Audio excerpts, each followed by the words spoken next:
کچھ صحابہ کا رسول اللہ صلی اللہ علیہ وسلم کے ساتھ راز کا معاملہ بھی تھا. ایک مرتبہ حضرت ابو بکر گر گئے زمین پہ, تو ان کے غلام نے ہاتھ کو آگے بڑھا لیا. اللہ کی قسم یہ شرک نہیں ہے.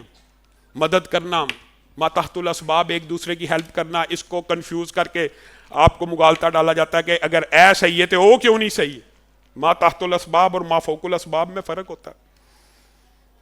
لیکن سنیے ما تحت الاسباب کے اندر بھی عقیدہ ابو بکر کا. گر گئے, غلام نے ہاتھ آگے کیا اٹھانے کے لیے, ابو بکر نے کہا اس ہاتھ کو پیچھے کر لے. کہا کیوں؟ کہا میں نے محمد صلی اللہ علیہ وسلم کے ہاتھ پہ یہ بیعت کی ہے کہ یہ ہاتھ کسی غیر کے سامنے کبھی نہیں اٹھے گا. تو در در کے ٹھوکرے کھا لے. حالانکہ یہاں پہ ہاتھ میں دینا جائز تھا کہ نہیں تھا جائز؟ کہا پیچھے کر لے.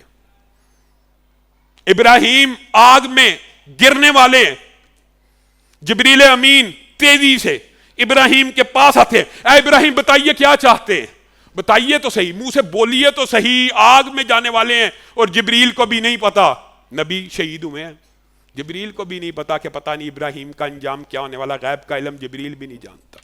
اور تیزی سے ابراہیم کے پاس دوڑ دوڑ کے آ رہا ہے, اے ابراہیم کچھ تو کہیے اپنے رب کو, کچھ تو میں جا کے پیغام پہنچاؤں کہ آپ کو آگ سے بچا لے. کہا حسبی اللہ, پیچھے ہو جا, میرے لیے میرا رب ہی کافی ہے.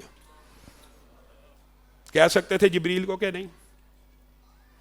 نبی فرشتوں کے ذریعے اللہ کو پیغام پہنچا سکتے ہیں کہ نہیں؟ کہا حسبی اللہ, میرے لیے میرا رب کافی ہے. اور رب نے ان کا یہ اعتماد اور توکل دیکھا تو کہا قلنا یا نار کونی بردا و سلاما, ٹھنڈی ہو جا, اتنا ٹھنڈا نہ ہوئی میرے ابراہیم کو ٹھنڈ لگ جائے, گلو گلدار بن جانا. چھوٹی سے چھوٹی چیز مانگنی ہے, کس سے مانگنی ہے؟ اور بڑی سے بڑی چیز آپ کے خیال میں آتا ہے کہ بڑی چیز اللہ نے دینی نہیں ہے, یہ جی بڑی چیز ہے یہ اللہ تعالیٰ دے گا نہیں.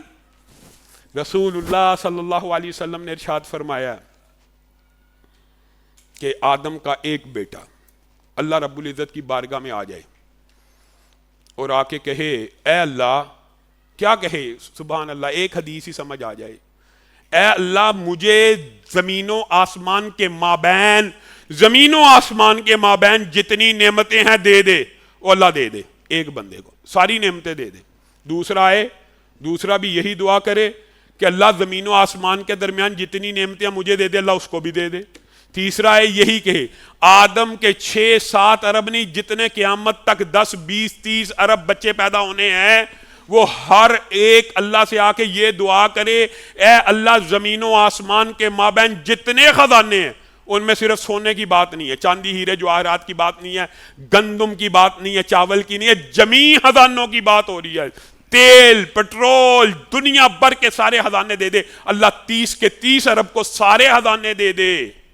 حدیث کے الفاظ یہ ہیں ان سب کو دینے کے بعد بھی, ان سب کو دے دینے کے بعد بھی اللہ کے خزانوں میں جو حقیقی خزانے ہیں, اللہ کے خزانوں میں اتنی کمی بھی واقعہ نہیں ہوتی جتنی تم میں سے کوئی ایک اٹھے, سمندر کے اندر ایک سوئی کو ڈال لے, اس سوئی کو سمندر سے نکال لے, اس سوئی کے اوپر ایک چھوٹا سا قطرہ آ جاتا ہے, اس قطرے سے سمندر میں جتنی کمی واقعہ ہوئی ہے کچھ کمی, لیکن اللہ کے خزانوں میں اتنی کمی بھی واقعہ نہیں ہوتی.